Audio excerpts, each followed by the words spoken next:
10 life hacks I wish I knew when I was younger. Hi guys, welcome back to my channel. So, what are these 10 life hacks that I always wish I knew when I was younger? Hack number 1, if you're a person like me who need to take a lot of medications or vitamins and you forget to take them, this hack is everything. I always keep a small plate by my bedside table and I put in it all the vitamins, and I keep this and I move with it within the apartment all the time to make sure that I take every single medication I need to take in a day. This hack never fails me. If you buy from Amazon these tablet packs that are divided by week or day and you put your medications in them, you'll never run into taking a tablet twice. Second hack is to actually help you drink more water. I mean, when you grow older, you realize the importance of water. Water is not just important for the body overall, but it helps you lose weight. It helps your skin clear up. It helps you flush all the toxins from the body. Our body is mainly made of water, and if you take a lot of medications like I do, you need water because some of the medications really take a lot of water from the body. So the best tip, and it's actually something that I learned from TikTok, is buying one of these. I got this from Amazon actually, and it has the hours of the day written on it. And this helps me realize that I need to drink more water. This is the best thing because I look at it every day and I'm like, Angie, remember to drink your water.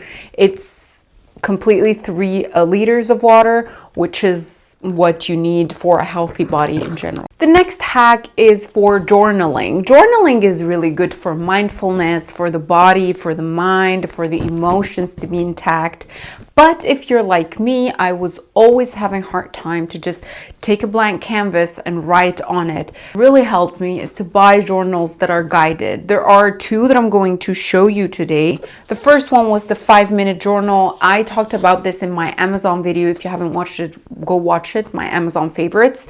But this is beautiful. I keep this on my coffee table, and when I wake up in the morning, I write in it. It's divided actually into a morning part and a night part, and you write what you're grateful for and the amazing thing that happened today. And having accessibility to this all the time helps me journal and helps my mindfulness, which is something I love to do. The second journal is this bucket list journal, and I got it here from Germany, and it's from Peach Pink Papers. I'm not sure if this is available online or not, but let me tell you, whenever I feel demotivated or down, or I'm passing through an issue generally, what I like to do is to grab this and write in it. And I made it a ritual.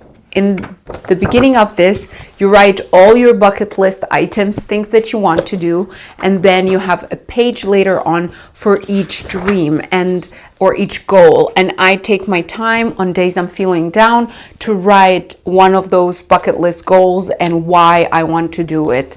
The good thing about doing a bucket list, or my tip for doing a bucket list that is motivational, is to do things that are doable, to do things that you dream of that maybe are too much, like, I don't know, you want to be featured on Vogue, something like this, like a big dream that is far away, and also things that you've done that you're thinking that it should go on a bucket list. Like, for example, for me, one thing I already did was to climb the wall of China. And I wrote that here because I did it to motivate myself, that I have bucket list things that I've already done and things that are bigger than me and things that I can actually do within the 5 coming years. And this motivates me to see tomorrow, basically. The fourth hack is a no-think routine. Okay, so when you think about habits and habit formation, there are certain habits that are so easy to do. And for me, the easiest habits to do are the ones that when I'm getting up out of bed, without thinking, I do them. And I make sure, like like a dog, basically. I trace for myself the way to do these things. An example, I wake up in the morning, I make my bed right away, and then after making the bed, I get up in front of the bed, right away in front of the bed. I have body oil and my body brush. So I take off my clothes, do body brushing, do body oil massage, and then hop up into the shower. And this became a no-brainer. I just wake up and do this without thinking.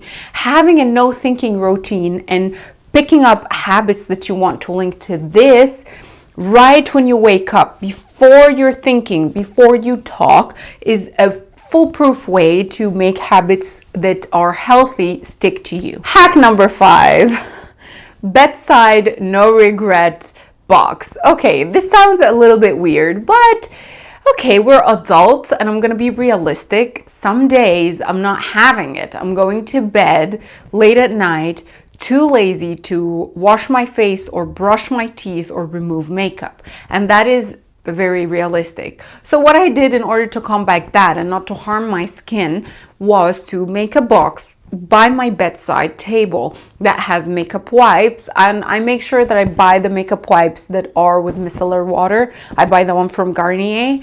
So it's like micellar water, although it is not. I keep that by my bedside table. I keep hand cream and face cream as well there, lip balm, and I make sure to also keep one of those like mint tacks for my mouth to refresh it so that it cleanses it somehow. This is my no regret pack, and trust me, having this made mornings after days I go to bed super tired, less harsh and more bearable. Hack number 6 is actually what was told to me by a dear Asian friend. He told me that his parents taught him this, and I'm not sure, maybe if it's in your country a thing, is to save the double for something. So for example, if you want to buy a Chanel bag that costs secondhand around 3,000 euros, save for it, not 3,000, save for it 6,000, then buy it. So save the double the number you want to buy something with, so that when this amount is already paid, you have in your savings the exact amount. This is one of the greatest tips, and it made me never feel that I bought something and I am on the edge of not having any money left in my security account. Hack number 7 is to start and end the day with yourself. Okay, I know this might sound a little bit harsh if you have kids, and I cannot say that I know how it is. But what I can tell you, if you make sure you wake up at least 1 or 2 hours before your kids wake up, sleep after they go to bed 1 or 2 hours, and make this 1 or 2 hours fully for yourself. If you have a family, I know that's hard, but trust me, if you do this, it's the most beautiful time to wake up and end the day with self-love activities. Do things for you.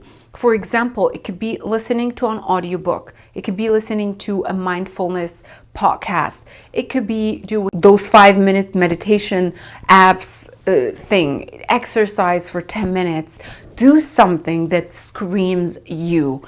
Trust me, this is going to really elevate how you feel about yourself immensely. Hack number 8, I wish someone told me this, but action done right away.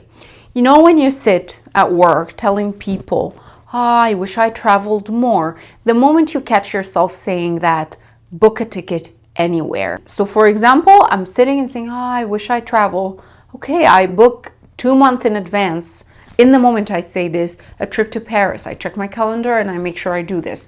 The thing is, when you take at least the first action after you say something, that will make you a doer and a less of a talker. Don't ever, if it's something actionable, say it and keep complaining without doing it. That's part of maturity and adulthood. When you say, I want to adopt a dog, make an appointment, call the place, do it right the moment you wish you do it. Put it even in a calendar. Make sure you do the very first step, because usually the very first step is the hardest. But if you train yourself that the moment you say, I want to do something, you do it, it's going to transform your life. Hack number 9 has to do with food relationship. Yes, I can see you there. I had the worst food relationship my entire life until I did my bariatric surgery, and that kind of forced me to re-educate myself about food and nutrition in order to make the surgery so successful for me.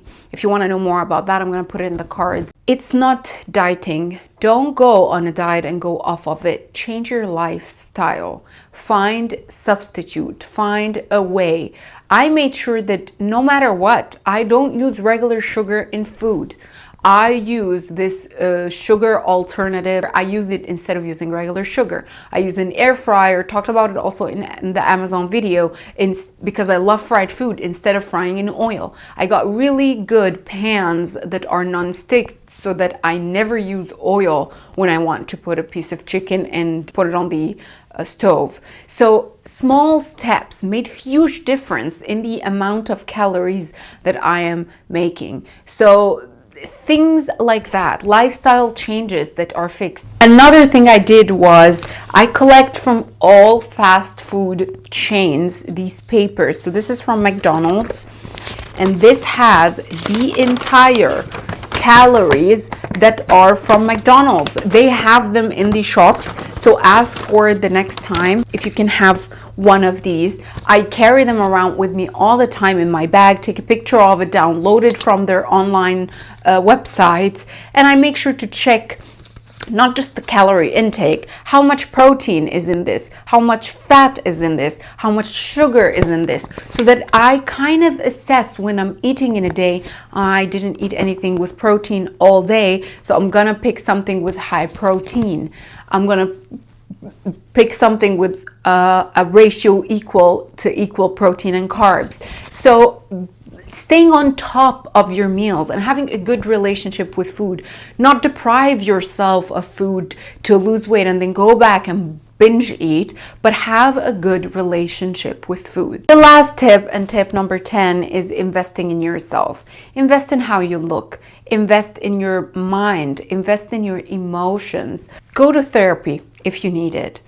Trust me, it's very important to take care of your emotions.